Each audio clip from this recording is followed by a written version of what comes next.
Erokamano nyako Ramogi kuom miwa thuolo mari. Arwakini machiegni. Nyinga Milton Ocheng. Maromo bilion 1.4 kende e pesa hola miholo kendo iduoko kod jo Kenya e dwe ka dwe, kata odoko ni agulu mar Hasla Fund to yudoga pesa maromo bilion 14 kowuok e migawo mar omenda.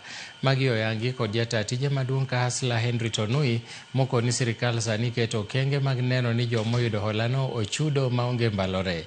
Kata kamano, jod bura moko e komiti e od bura yande nomuocho mbakani maromo siling bilion 12 olal godo e mibadhi mokwako Hasla Fund.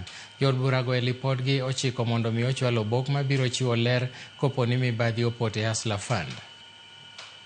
Yes, I think, and even the press reports say 6 billion shillings has not been repaid.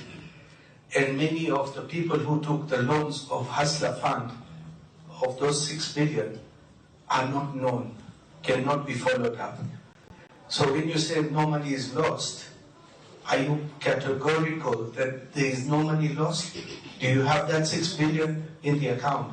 So up to now, we don't know whether money is lost, we don't know whether money has been stolen, but we just know we need to audit to know, is the money there, is it safe?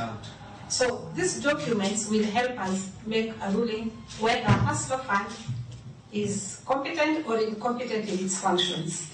So we rule as a committee that answer all the queries that are questioned here, provide the documents, and in case the person who was there did not leave and not to show what we requested for, we are requested for the first borrowers that have not paid back the money.